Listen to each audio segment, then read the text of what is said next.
Friends, this is Deepa और आज आपका एक बार फिर से स्वागत है मेरे चैनल इंग्लिश स्पीकिंग टिप्स में। सो फ्रेंड्स, आज हम आपके लिए लाए हैं फिर कुछ नए टिप्स, कुछ नई बातें। आई होप मैंने आपको अब तक जो भी बातें बताई होंगी आप उन्हें समझ रहे होंगे और अपनी लाइफ में यूज़ कर रहे होंगे। सो आज हम एक बार फिर से स्टार्ट करते हैं कुछ नई बातों के साथ। फ्रेंड्स, हम डेली लाइफ में बहुत सारे काम करते हैं, तो इन कामों को हम कैसे बोल सकते हैं, आज मैं आपको एक बार फिर से वही बताने आई हूँ। Now this is the first sentence, will you do me a favour. अगर हमें आपसे किसी से पूछना हो कि क्या आप मेरे लिए एक फेवर करोगे, क्या आप मेरे लिए एक काम करोगे, तो हम उसे कैसे पूछ सकते हैं? हम उससे पूछेंगे will you do me A favour, क्या आप मेरे लिए एक काम करोगे, कि क्या आप मेरा एक काम करोगे, आप मेरे लिए एक फेवर करोगे, तो हम पूछेंगे will you do me a favour. Friends, क्योंकि गर्मी के दिन चल रहे हैं तो अक्सर ऐसा होता है, लाइट आती है जाती है, कितनी बार लाइट आएगी कितनी बार चली जाएगी, तो हम उसे ये नहीं बोलेंगे लाइट आ रही है लाइट चली गई, हम बोलेंगे पावर। लाइट को हम क्या बोलेंगे? पावर।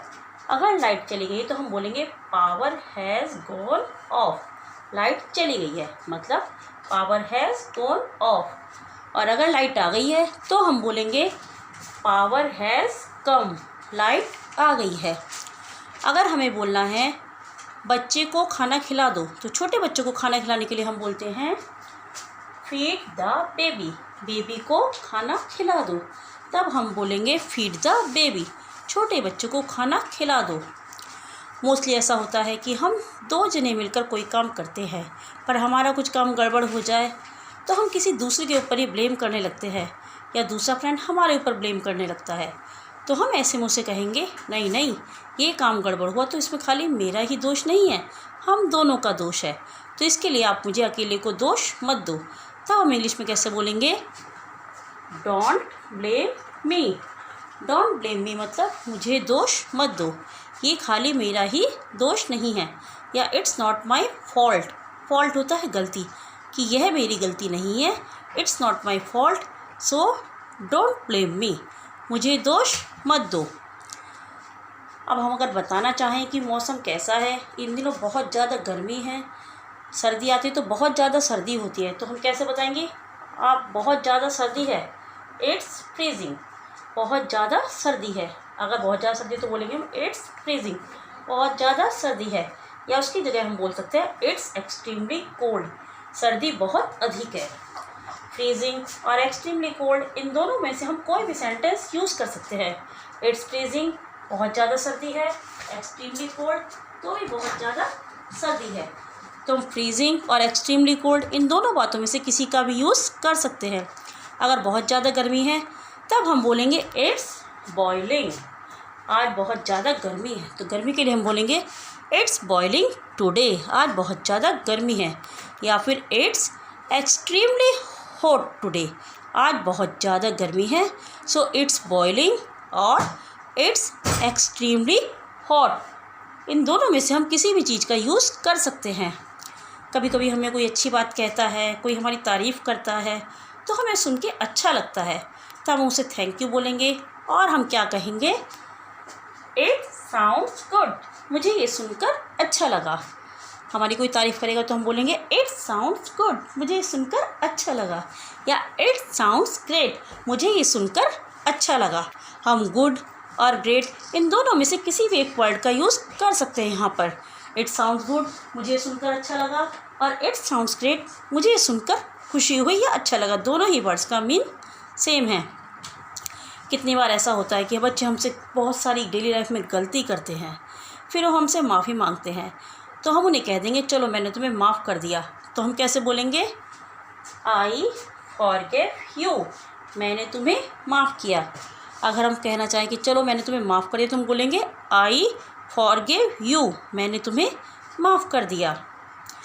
अब कोई हमारा काम गलत कर देता है, हमसे माफ़ी मांगता है, फिर कहता है चलो माफ़ कर दो, हमने माफ़ भी कर दिया।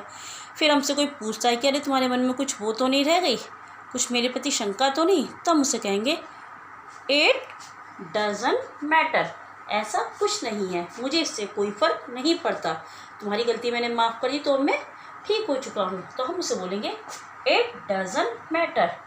डज नॉट नहीं बोलेंगे, टी वर्ड साइलेंट रहेगा, इट डजंट मैटर, मुझे इससे कोई फ़र्क नहीं पड़ता या कोई बात नहीं, मैंने आपकी गलती माफ़ कर दी है। सो फ्रेंड्स, चलिए एक बार फिर से आज की टिप्स हम रिवाइज़ करते हैं। अगर हमें किसी से अपना काम कराना हो तो हम उसके लिए बहुत ही प्लीजेंट वे में बोलेंगे, will you do me a favour, क्या आप मेरे लिए एक फेवर करेंगे। अगर हमें बोलना है लाइट चली गई है तब हम बोलेंगे power has gone of, light चली गई है। या लाइट आ गई तो बोलेंगे पावर हैज़ कम। अगर हमें बोलना है कि छोटे बच्चों को खाना खिला दो तो हम बोलेंगे फीड द बेबी, बच्चों को खाना खिला दो। अगर हमें बोलना है कि किसी भी काम का दोष जो गलत हुआ मुझ पर मत लगाओ तो हम बोलेंगे डोंट ब्लेम मी, मुझे दोष मत दो इस काम के लिए, इसमें मेरी गलती नहीं है। अगर हम बोलना चाहें यह मेरी गलती नहीं है तब हम बोलेंगे इट्स नॉट माई फॉल्ट, यह मेरी गलती नहीं है। अगर हमें बोलना है बहुत ज़्यादा ठंड है तब बोलेंगे इट्स फ्रीजिंग, आज बहुत ज़्यादा ठंड है तो इट्स फ्रीजिंग टुडे, और आज बहुत ज़्यादा गर्मी है तो इट्स बॉइलिंग टुडे। अगर हमें बोलना है बहुत ज़्यादा सर्दी तो इट्स फ्रीजिंग टुडे या इट्स एक्सट्रीमली कोल्ड, हम दोनों में से किसी का भी यूज़ कर सकते हैं। इसी तरह से हमें बोलना है आज बहुत ज़्यादा गर्मी है तो इट्स बॉइलिंग टुडे और इट्स एक्सट्रीमली हॉट, इन दोनों में से हम किसी का भी यूज़ कर सकते हैं। हमें किसी की बात सुन के अच्छा लगा तो हम बोलेंगे इट साउंड्स गुड, यह सुनकर अच्छा लगा, या इट साउंड्स ग्रेट, ऐसा सुनकर मुझे खुशी हुई।